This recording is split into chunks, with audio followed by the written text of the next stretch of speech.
ओम शांति। एक है सदा योग युक्त युक्ति युक्त रहने वाले, दूसरे हैं जो योगी हैं लेकिन सदा योग युक्त युक्ति युक्त नहीं हैं। मनसा वाचा कर्मणा, कभी युक्ति युक्त और कभी कभी युक्ति युक्त नहीं होते। ब्राह्मण जीवन की अलौकिकता व विशेषता है सदा योग युक्त युक्ति युक्त जीवन। सदा योग युक्त युक्ति युक्त जीवन के लिए ब्रह्मा बाप ने क्या पुरुषार्थ किया। कोई बच्चे तो नेचुरल अटेंशन रखते हुए चल रहे हैं, कई बच्चों को मेहनत लग रही है। ब्रह्मा बाप ने सदा योग युक्त रहने के लिए कौन सी विधि अपनाई? अपने को सारथी और साक्षी बनकर चले। आत्मा जब देह की मालिक बन के कर्म कराती है तो वो सारथीपन की स्थिति से स्वतः देहभान समाप्त हो जाता है। आत्मा कर्मेंद्रियों की मालिक बन जाती है, कंट्रोलिंग पावर आ जाती है। जब मालिक बने की स्थिति में स्थित नहीं है तो माया वशीभूत बना देती है। भूतों की भी यूनिटी होती है, एक भूत आता है बाकी भूतों को ले आता है, फिर सारथी से स्वार्थी बन जाते हैं। ब्रह्मा बाप ने शिव बाप को स्वयं में स्थान दिया, स्वयं सारथी स्थिति में रहे। ऐसे फॉलो फादर। सिर्फ चलते फिरते ही अभ्यास नहीं, उठते बैठते कार्य करते इस अभ्यास में रहो कि मैं सारथी हूँ, मैं आत्मा इस देह रूपी रथ को चला रही हूँ। यही आत्म अभिमानी स्थिति है। इसी से ही साक्षी दृष्टा बन जाएंगे। साक्षी स्थिति में व्यक्ति देखता, सुनता, बोलता, सब कार्य करता है लेकिन वो निर्लिप्त रहता है। जैसे ब्रह्मा बाप ने अभ्यास किया ऐसे ही आप बच्चे सदा योग युक्त रहने के लिए सारथी और साक्षी स्थिति में रहो और बीच बीच में चेक करो, मैं सारथी स्थिति में स्थित हूँ, न्यारा प्यारा हूँ। ऐसे नहीं कि सिर्फ रात को ही चेक करना है, नहीं, बीच बीच में भी चेक करो।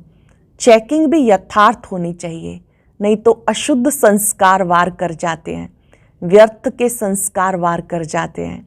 अशुद्ध संस्कार मजबूर करते हैं, शुद्ध संस्कार मजबूत बना देते हैं। सदा उन्नति के लिए, स्वोन्नति के लिए ये अभ्यास पक्का करो कि मैं आत्मा सारथी हूँ और हर कर्म करते हुए साक्षी दृष्टा स्थिति में स्थित हूँ। जिन्हें ब्रह्मा बाप से प्यार है वो ब्रह्मा बाप को फॉलो करते हैं। मैं निमित्त हूँ और कर्मेंद्रियों से कर्म करा रही हूँ। जो कर्म मैं करूँगा मुझे देखकर दूसरे करेंगे। बाबा ने कहा चाहे बर्तन मांज रहे हो, चाहे भाषण कर रहे हो, हर एक में आपकी स्थिति बहुत ऊंची होनी चाहिए। ऐसे नहीं कि भाषण कर रहे हो तो योगयुक्त स्थिति में हो और बर्तन साफ कर रहे हो तो साधारण स्थिति में आ जाओ। नहीं, आपकी स्थिति सदा ऊंची स्थिति हो। माताओं को समझाते हुए बाबा ने कहा कि कभी भी बच्चों से तंग नहीं होना। जब मेरापन आता है तो तंग हो जाते हो, परेशान हो जाते हो। उन्हें भी ट्रस्टी बनकर संभालो, सेवाधारी बनकर सेवा करो तो कभी भी तंग नहीं होंगे। सब कुछ बाबा तेरा, तेरा कहना माना स्वमान में रहना। आज दृढ़ संकल्प करेंगे, मुझे सदा योग युक्त रहना है, हर कर्म युक्ति युक्त करना है। उसके लिए सारथी और साक्षी बनकर रहेंगे। अब सुनते हैं मुरली विस्तार से। आज की अव्यक्त मुरली का सार है योग युक्त युक्ति युक्त बनने की युक्ति। योग युक्त युक्ति युक्त बनने की युक्ति। आज बाप दादा अपने सर्व बच्चों में से विशेष 2 प्रकार के बच्चे देख रहे हैं। एक है सदा योग युक्त और हर कर्म में युक्ति युक्त। दूसरे योगी हैं लेकिन सदा योग युक्त नहीं है और सदा हर कर्म में स्वतः युक्ति युक्त नहीं है। मनसा व बोल कर्म तीनों में से कभी किसमें युक्ति युक्त नहीं है। वैसे ब्राह्मण जीवन अर्थात स्वतः योग युक्त, सदा युक्ति युक्त। ब्राह्मण जीवन की अलौकिकता व विशेषता व न्यारा और प्यारापन यही है, योग युक्त और युक्ति युक्त। लेकिन कोई बच्चे इस विशेषता में सहज और नेचुरल चल रहे हैं, कोई अटेंशन भी रखते हैं, फिर भी सदा दोनों बातों का अनुभव नहीं कर सकते। इसका कारण क्या है? नॉलेज तो सभी को है, लक्ष्य भी सभी का एक ही है, फिर भी कोई लक्ष्य के आधार से इन दोनों लक्ष्य अर्थात योग युक्त और युक्ति युक्त स्थिति की अनुभूति के समीप हैं, और कोई कभी फास्ट पुरुषार्थ से समीप आते, लेकिन कभी समीप और कभी चलते चलते कोई ना कोई कारणवश रुक जाते हैं, इसलिए सदा लक्षण के समीप अनुभूति नहीं करते। सर्व ब्राह्मण आत्माओं में से इस श्रेष्ठ लक्ष्य तक नंबर 1 समीप कौन है? ब्रह्मा बाप क्या विधि अपनाई जो इस सिद्धि को प्राप्त किया? सदा योग युक्त रहने की सरल विधि है।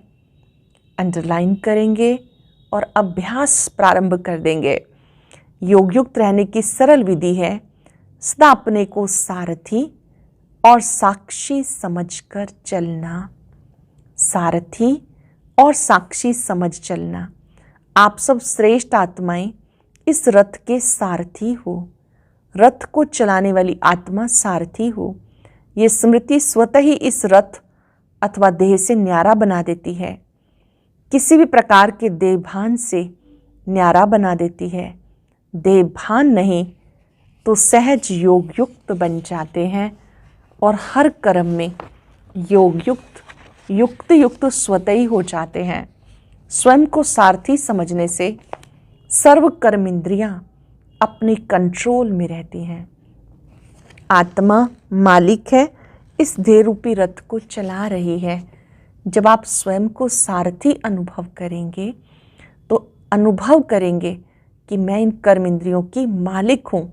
सब कर्म इंद्रियां कंट्रोल में रहेंगी, अर्थात सब कर्म इंद्रियों को सदा लक्ष्य और लक्षण की मंजिल के समीप लाने की कंट्रोलिंग पावर आ जाती है। स्वयं सारथी किसी भी कर्मेंद्रिय के वश नहीं हो सकता, क्योंकि माया जब किसी के ऊपर भी वार करती है तो माया के वार करने की विधि यही होती है, कोई ना कोई स्थूल कर्मेंद्रियां अथवा सूक्ष्म शक्तियां मन बुद्धि संस्कार के परवश बना देती है। आप सारथी आत्माओं को जो महामंत्र वशीकरण मंत्र बाप से मिला हुआ है उसको परिवर्तन कर वशीकरण की बजाय वशीभूत बना देती हैं, और एक बात में भी वशीभूत हुए तो सभी भूत प्रवेश हो जाते हैं, क्योंकि इन भूतों की भी आपस में बहुत यूनिटी है। एक भूत आया तो वो सबका आह्वान करेगा। फिर क्या होता है? ये भूत सारथी से स्वार्थी बना देता है। ये भूत जब आते हैं तो सारथी से स्वार्थी बना देते हैं। और आप क्या करते हो?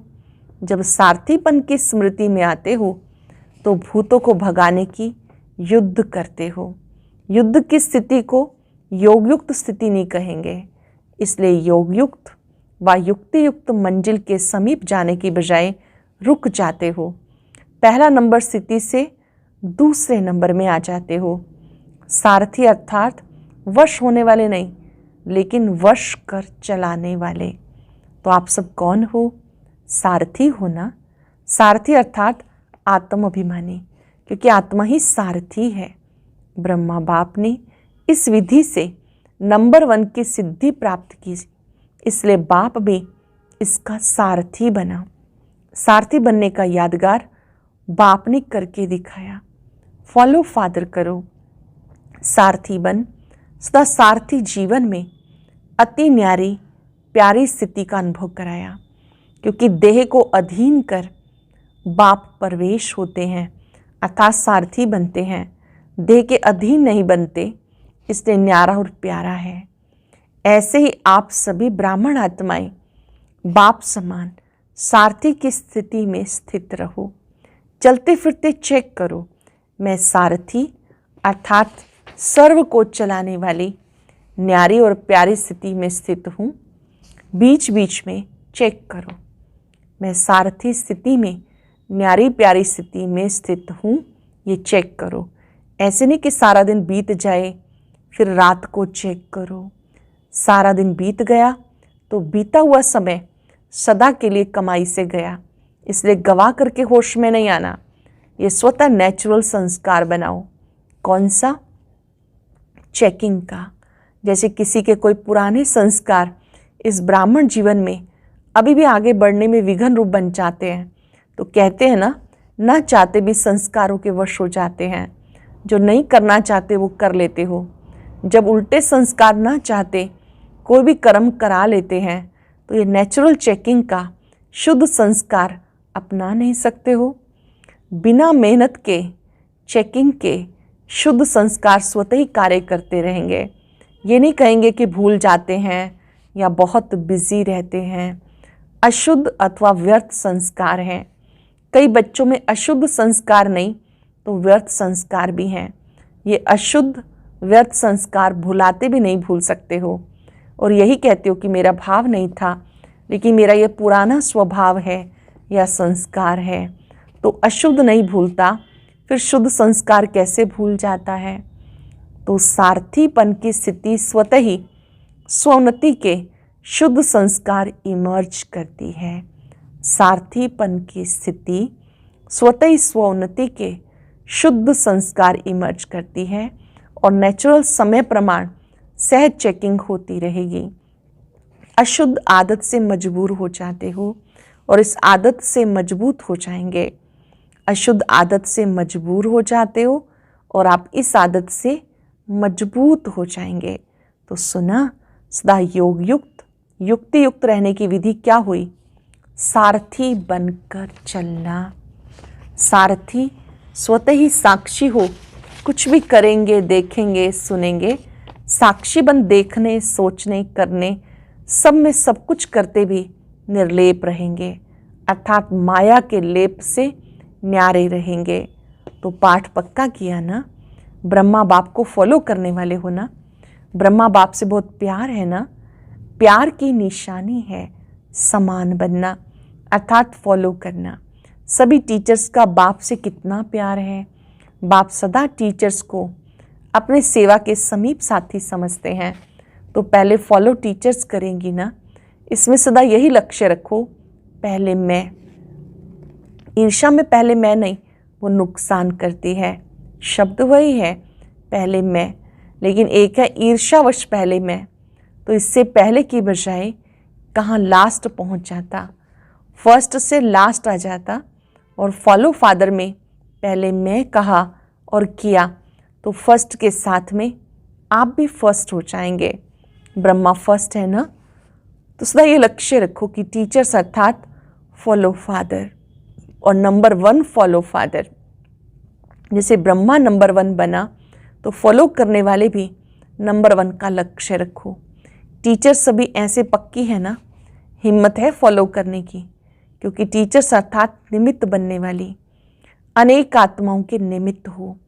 तो निमित्त बनने वालों के ऊपर कितनी जिम्मेवारी है। जैसे ब्रह्मा बाप निमित्त रहे ना, तो ब्रह्मा बाप को देखकर कितने ब्राह्मण तैयार हुए। ऐसे टीचर्स कोई भी कार्य करती हो, चाहे खाना बना रही हो, चाहे सफाई कर रहे हो, हर कर्म करते स्मृति रहे मैं निमित्त हूँ।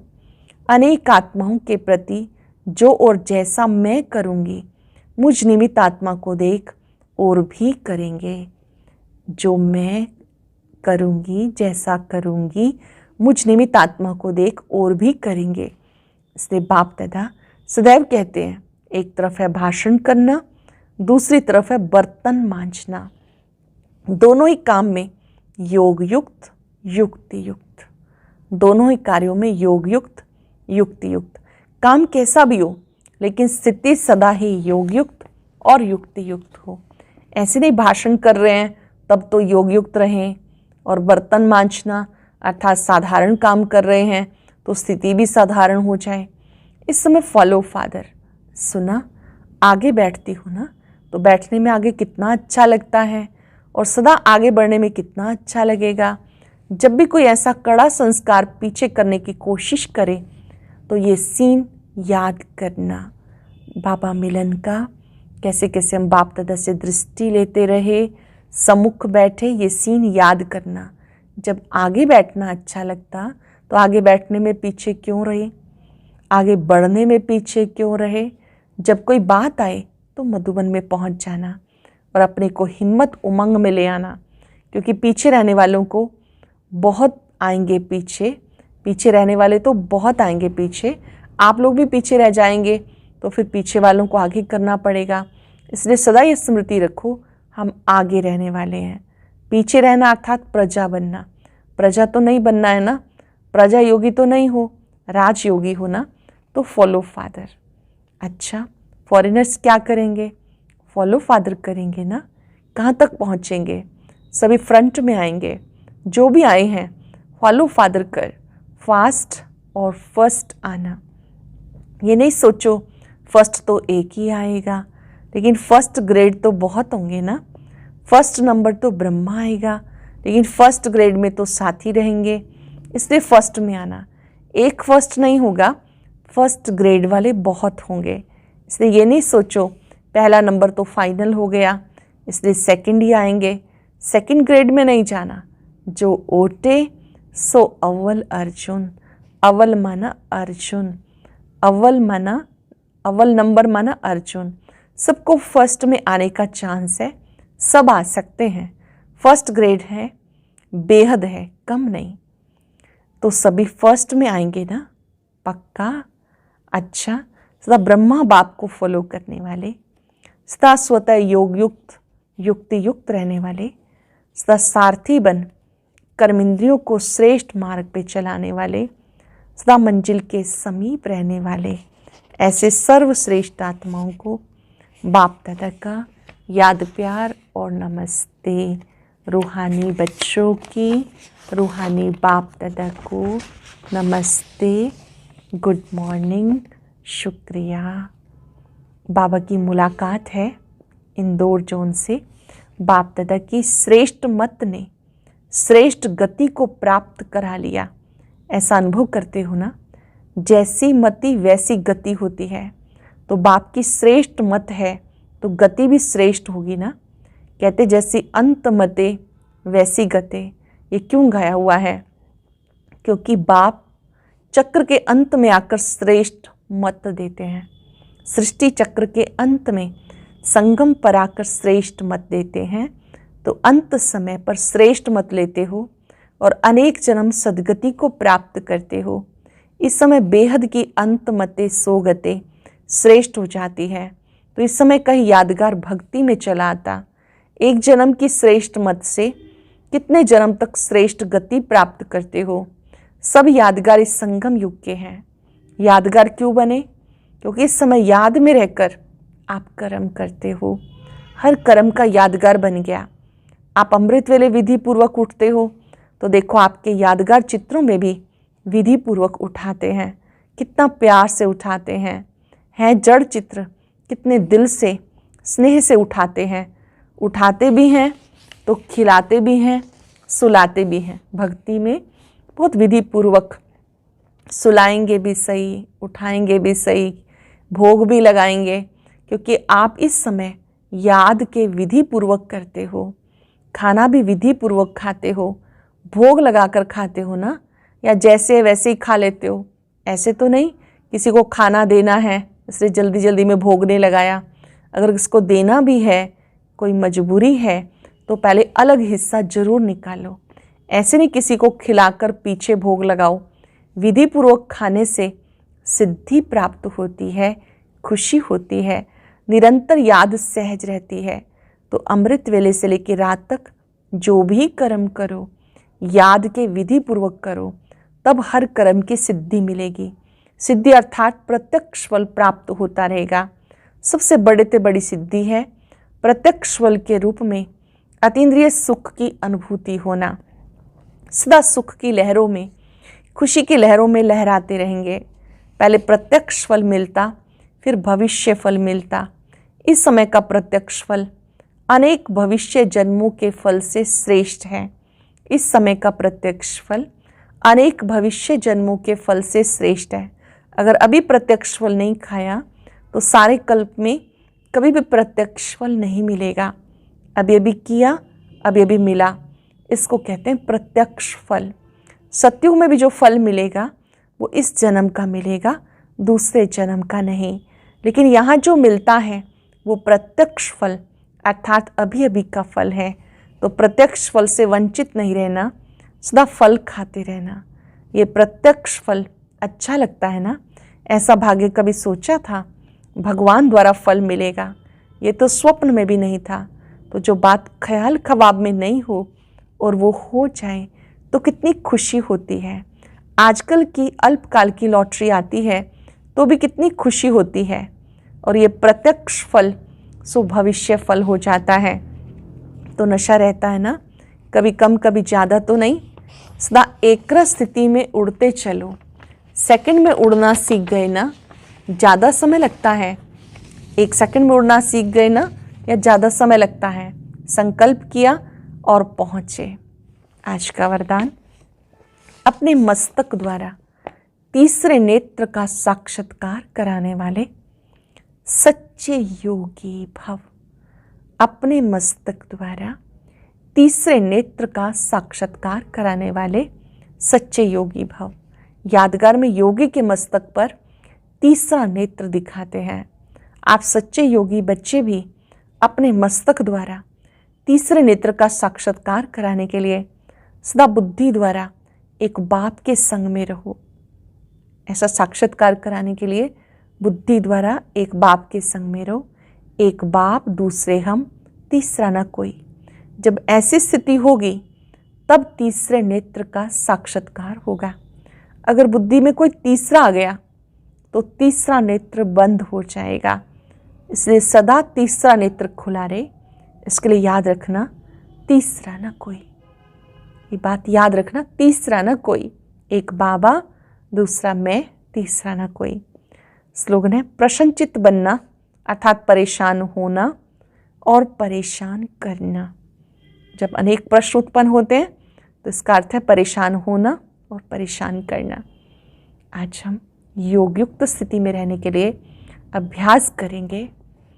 मैं सारथी हूँ और मुझे हर दृश्य को साक्षी होकर देखना है। ओम शांति। आज की अव्यक्त मुरली जरूर सुने। उसके लिए ऊपर दिए गए बॉक्स को टच करें।